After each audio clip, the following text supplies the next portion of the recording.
Hello, LGs, ladies and gents. Welcome back to The Ladies Place. Hi, I'm Nicole, your host. And today we're going to jump right into the topic about Social Security and early withdrawals from your pension, your 401k, your IRA accounts, and things of that nature. So, if you guys are interested in that, then of course, continue to watch. I want my money and I want it now. Is that you? So many of us are deciding to retire early and get our Social Security benefits now. All right, guys. So basically, I am a retired widow. I retired at the age of 55. My husband had the opportunity with his job to move to California for 2 years. And I decided at that point that I'm going with him. And I'm so happy that I did because those were probably the best 2 years that we were able to celebrate together, just the two of us.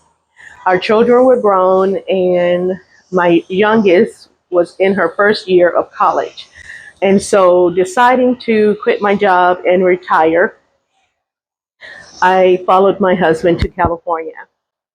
Unfortunately for me, my husband passed away 2 years after we returned from California back to our home in Charlotte. And so I started receiving Social Security at the age of 60 because that's when I qualified for my widow support benefit. And after receiving my benefits, I'm now 62, so I've been on Social Security for 2 years. I live now in Florida, or actually, I live here in Panama City, Panama. The year that I was moving to Panama, Ian struck.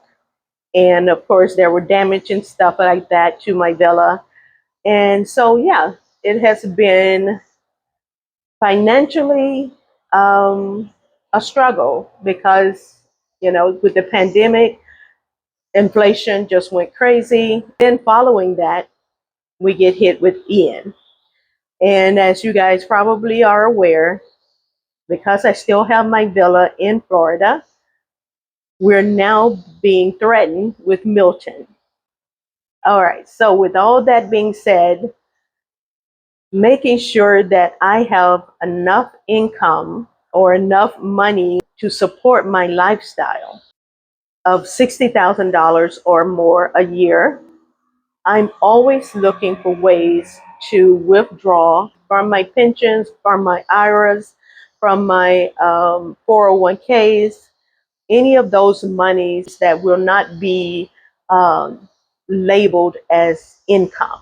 Because if you make income or if you're bringing in income, that is taxable and is also can be a penalty off of your Social Security. And we don't need that or want that, right? So these are some of the things or some of the ways that you can bring in some of your money from those resources without reducing your Social Security. So if you are receiving Social Security early, um, whether you qualify as a spousal support survivor, or you've decided to take your Social Security benefits early, then it is important to know that any withdrawals from your 401, from your pension, your IRA accounts, even your annuities, if you're blessed to have any or all of those, do not count against your Social Security benefits. And that's because they are not income. So anything that you are making today in this year, any income that you bring in, like a part-time job, a job that you're doing online, like my YouTube videos, any income that I make off of my YouTube channel, that is considered earned income for today or for this year. That income will be taxable. And if I was to make over $21,000 this year off of earned income, that's when the caveat will kick in. That's when Social Security will look to see how much money I've earned this year, um, over the 21,000 threshold. So for me, if I'm bringing in $60,000 a year, okay, and but that 60,000 consists of my Social Security check, my savings, my annuities, my 401 or my IRAs, or all five of those. All of that $60,000 is not earned income. That is not considered earned income. And so I can bring in $60,000 without taking a penalty because it's not earned income. It may increase my tax bracket. I'm not sure how all that works. There is a lady here on YouTube who explains all of that probably so much better than I can, but I'm not there yet. I have 60,000 a year revenue. I'm just going to call it revenue instead of income so that we don't get confused. Now, I do have a home in Florida and I do use it as a rental property when I'm not there. Even my rental income that I make off of my rental property is not considered earned income. Okay, so my rental property, my 401, my IRA, my pensions, my annuities, all of those things that I can withdraw from at my age now of 62 is not considered earned income. And because of that, it does not impact my Social Security benefits. Anything outside of those brackets that you are earning a wage, if you go back to work and you're working part-time, if you have a YouTube channel and you're making money off your YouTube channel, that is considered earned income and it will or can impact your Social Security benefits. Now, the rule is anything, this is 2024, and because we are early retirees, anything that we make in wages, if it does not go over the $21,000 a year, which is what Social Security say you can make up to, then you won't be penalized. But if you are making more than 21,000 a year in earned income, please be aware of that, because if you know you're one of these gurus that's making 10,000 a month on YouTube or any of your social media accounts, and you're getting your early retirement benefits, just know that it can be reduced.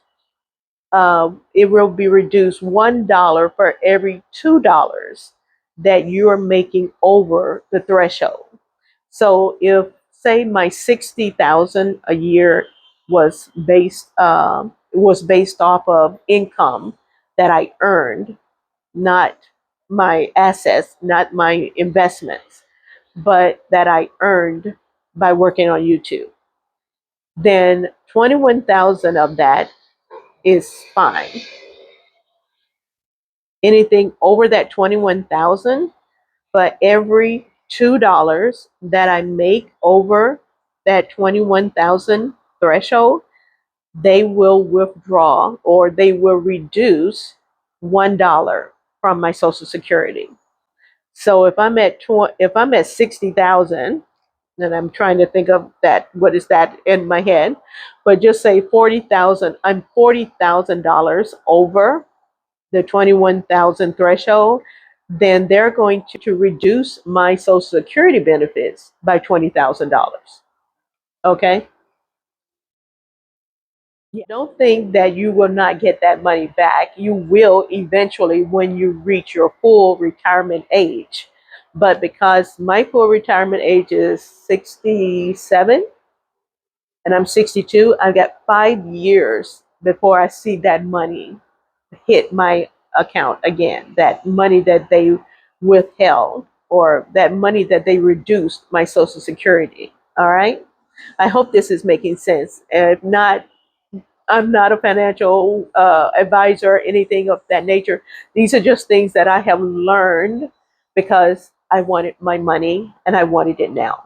And so I looked into what it is that I can withdraw from without it impacting my Social Security benefits. Just because it does not impact my Social Security benefits, that does not mean it doesn't impact my taxes. But that's another video for another day.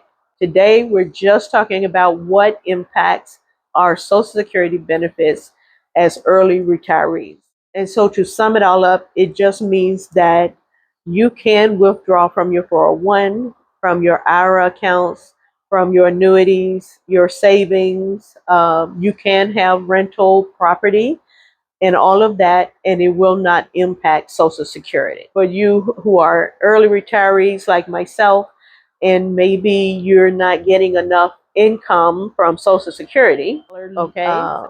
If I have a $6,000 lifestyle, the money I'm getting from Social Security is less than half of that. I've got to pull money from other sources, okay? I'm pulling money from my savings. I'm pulling money from my 401. I'm pulling money from my annuities and my IRAs and things of that nature to cover my lifestyle. And I want to make sure that the money that I'm pulling from is not going to reduce my Social Security. If I haven't answered your questions or your concerns, then leave your comments in the comment section because this is a learning curve for me as well. I am not an expert in this field at all. I am just a recipient of being a retired widow who took early retirement, and now I am pulling from these resources to maintain the lifestyle that I have right now.